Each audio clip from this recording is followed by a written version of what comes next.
and welcome to OTR Reviews with me, Jamie Green, and today we're going to be reviewing the Mark 5 Ford Mondeo. And the reason for this is because I'm putting together a little tribute for the Mondeo, as Ford have announced the production will be ending in March 2022, and for me this is a significant name in Mondeo's history, and it ranks up there with the likes of Sierra and Escort.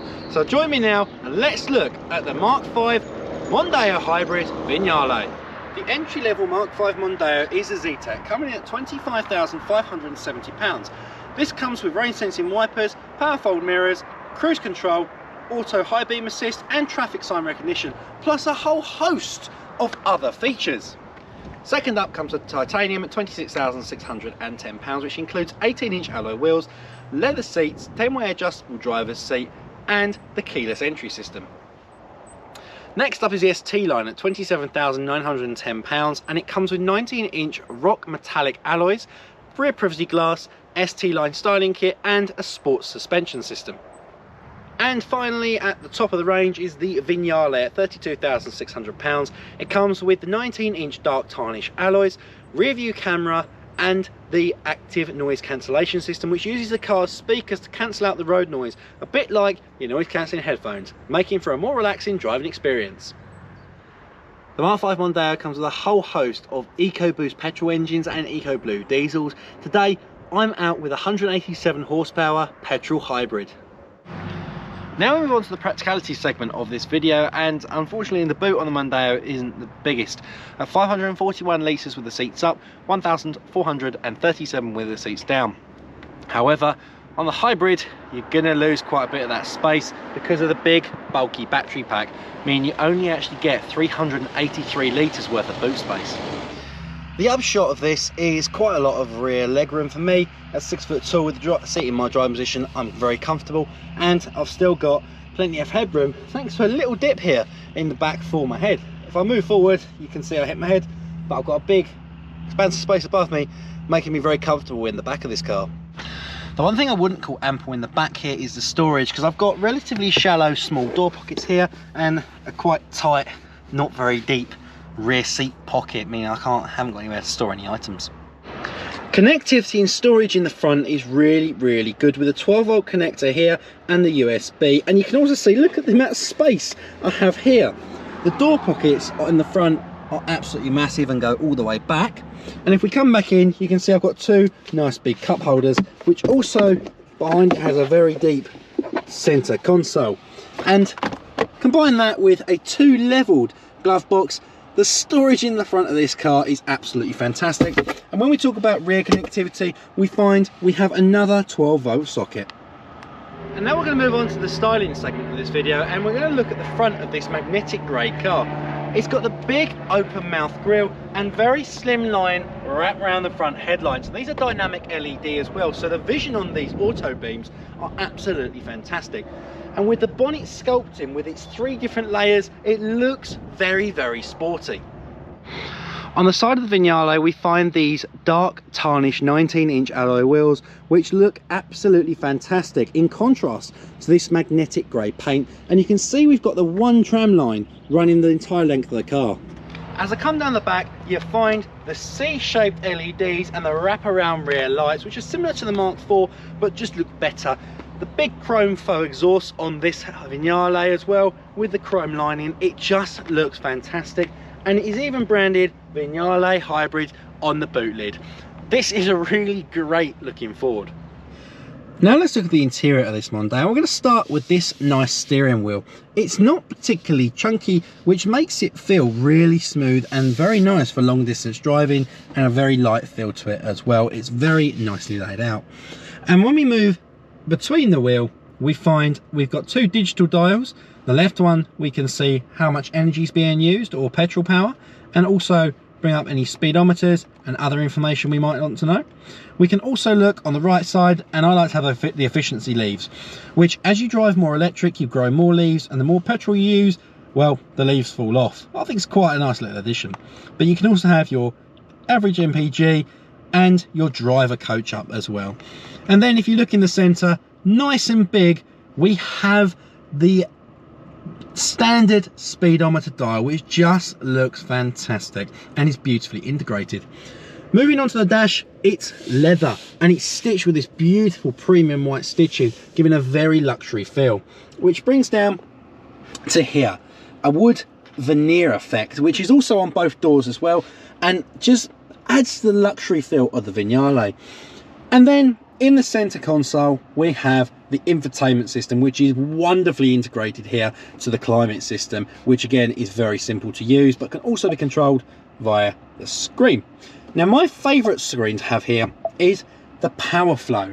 I can see if my engine is being run off of fuel or if it's on electric mode, and I can also see if it's being harvested as well. I love this screen because it really gives you a sense that you're driving a clean car. And then if we move around, you see these quilted seats with the sweeping headrest, which is very plush and very comfortable. With the white piping down the side here, they look very stylish, they're extremely comfortable, and in the Vignale I am today, they're actually massage seats. Coming into the middle, we've got this contrasting black piano effect plastic as well, with the auto park, eco mode, parking sensor off button, and my handbrake. Most importantly, my drive selector, which is just very, very smooth, very nice to hold as well. It's a very lovely ergonomic shape. The interior on this car is probably the best I've seen since the Gear X of the Mark II. It really, really suits the Mondeo.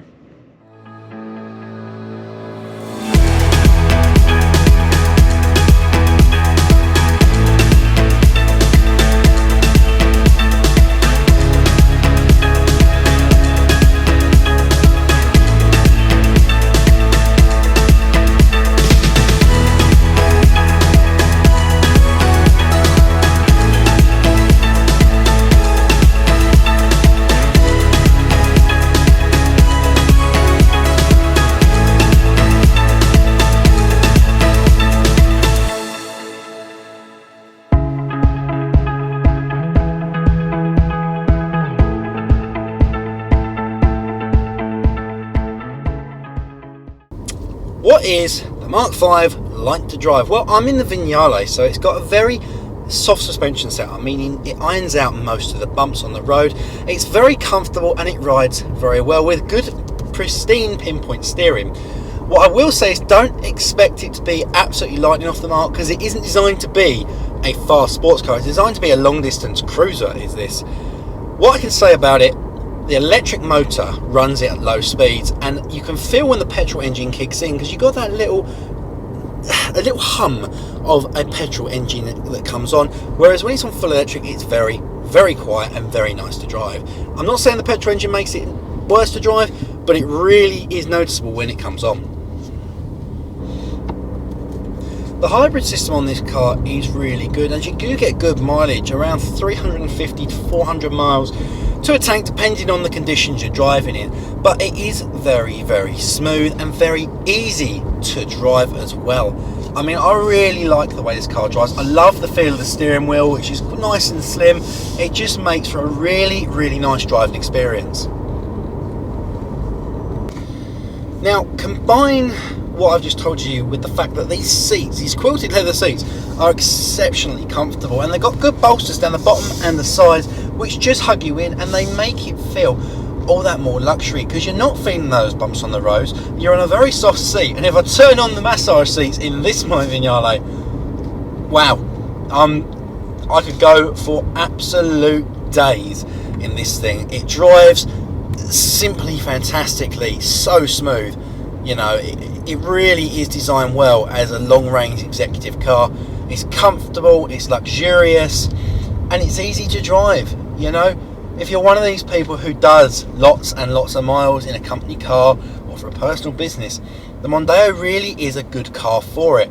It will do the long distance journeys and you'll get out feeling refreshed. It doesn't feel a chore to drive. And that brings us on to what else you need to know about the Mark V Mondeo. And I'm going to keep this segment very short today, because there is only one thing you need to know about this fabulous car, and this is the Mondeo Swan Song. In March 2022, the Ford Mondeo will end its life as a luxury saloon. It's been a fantastic car across the years, spanning 5 generations, culminating in this fantastic car I've been showing you today. and I think you'll agree with me, it really sits up there in high-end luxury, and it feels fantastic as well. And as you've just seen, it drives beautifully. But unfortunately, that's all I've got time for today here on OTR Reviews, and it's a somber end to this review because this is a fantastic car, and unfortunately the ever competitive market of SUVs has killed saloons like this. They just aren't selling, and it's not ergonomic for the company to keep churning these out with the dwindling sales numbers. And as a result, the Mark 5s will end the production in 2022. If you like my video today, drop a like and subscribe to the channel, where I am currently producing a Ford Mondeo tribute video, which is going to include all 5 generations of this fabulous car. Till next time, goodbye.